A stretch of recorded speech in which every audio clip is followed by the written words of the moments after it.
Halo Pak Ilham. Halo Sobat Mira Aset, kembali lagi bersama saya Ilham Muslim di BBM. Pak, mumpung di BBM, saya mau nanya dong.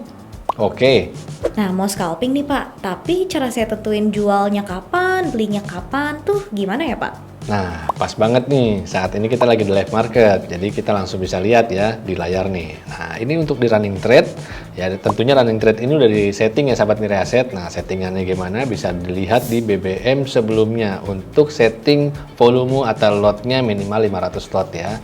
Nah dari sini kita bisa langsung cek nih, contoh ada saham-saham yang bergerak yang dimana mungkin pergerakannya dalam running trade itu dalam satu stok dia sama dan banyak. Nah contoh di sini ada SMLE ya, kita bisa langsung buka SMLE. Nah lalu pastinya untuk lihatnya kita scalping bukanya di menit. Kalau untuk daily hanya untuk tahu range-nya saat hari itu dia bisa ke berapa aja sih. Nah untuk memastikan jual dan beli seperti sahabat Mira Aset tadi tanyakan, kita bisa masuk ke seperti ini. Contoh di sini saya ada tambahan indikator, ini ada OBV ya, on balance volume. Lalu yang berikutnya di sini ada candle. Nah, kita cukup lihat saat ini candle lagi turun ke bawah dan cari area atau candle-candle yang bersentuhan secara sejajar seperti yang ditunjukkan di layar kaca ini. Nah, ini saya garisin ya biar lebih mudah. Contoh harga SMLE ini tadi sempat 168 lalu dia turun. Nah, cara kita untuk belinya, kita tunggu di area support setway price-nya, yaitu di rentang 154-150. Selama nanti harga SMLE turun ke harga tersebut dan candlenya tidak tutup di bawah 150, maka kita bisa lakukan action untuk melakukan pembelian. Atau kita tunggu harga SMLE-nya naik di atas area setway price di atas 154, baru kita action buy. Nah itu untuk cara belinya. Nah cara jualnya kita boleh stop loss kalau kembali turun di bawah 150. Nah target di atasnya untuk penjualan kita cari lagi setway price terdekat di atas, yang dimana bisa bersentuhan adalah harga di 159 terdekat. Jadi kita punya poin atau harga range itu sebesar Rp5 dari 154, target kita 159. Jika dia sampai ke sana, kita bisa lakukan eksekusi untuk jual dengan Rp5.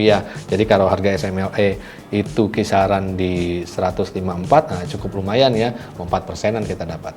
Nah, kalau candlenya tutup di bawah 150 Pak, sedangkan saya kepengen nih beli dan itu kan kayaknya harga diskon.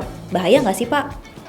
Jangan dulu ya, semua di sini tidak ada yang 100% benar ya untuk di market kita. Pastinya semuanya by probabilitas. Tapi yang kita patut perhatikan dan lihat adalah probabilitas mana yang kita gunakan itu lebih banyak benarnya. Contoh, kalau harganya malah turun di bawah 150, maka kita jangan lakukan action beli.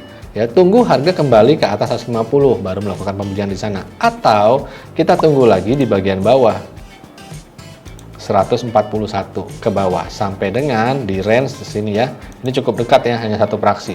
Nah, kita tunggunya di bagian ini. Jadi kalau dia jebol di sini, dia akan paling parah turunnya ke sini.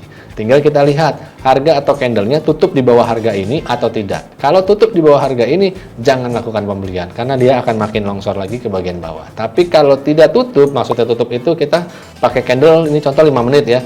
Jadi tunggu satu candle 5 menitnya selesai dulu. Jadi kalau dia turun kasih tail 139 tapi tutupnya 142, action buy. Oke, taktik ini berlaku untuk scalping harian aja atau kalau saya masih punya barang buat besok nih Pak, ini masih bisa diaplikasiin?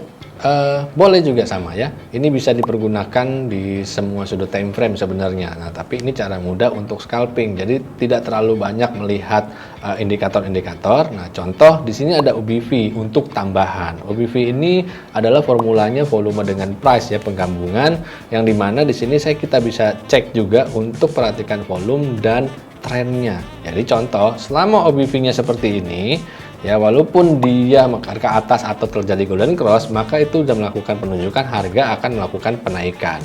Begitupun ketika garis merah OBV sudah menunjuk ke bawah, walaupun belum dead cross, maka harga akan melakukan koreksi. Wah, oke Pak. Nah, selain OBV mungkin ada indikator lain nggak sih yang bisa membantu saya menentukan kapan jual atau beli pas scalping?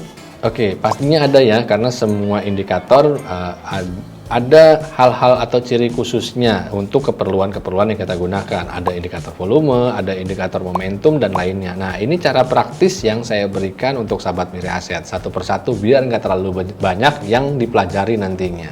Oke, ada tips lain nggak Pak untuk saya supaya scalpingnya lebih maknyus lagi nih Pak? Oke, tipsnya yang lain adalah satu hal, jangan pakai entar ya atau pakai rumus tahu gitu. Jangan ya. Jadi namanya scalping ini trade plan-nya harus strike benar ya. Jadi kalau batas supportnya sudah jebol harus stop loss, targetnya sudah tercapai harus jual atau minimal ketika target tercapai boleh jual sebagian 70%. Sisanya bisa follow the trend. Oke, jadi harus tegas dan tega ya Pak ya. Pastinya. Baik, terima kasih banyak ilmunya loh Pak Ilham di BBM kali ini. Sama-sama Sobat Mirai Aset. Baik, terima kasih untuk BBM hari ini. Sampai jumpa di BBM berikutnya. Happy cuan!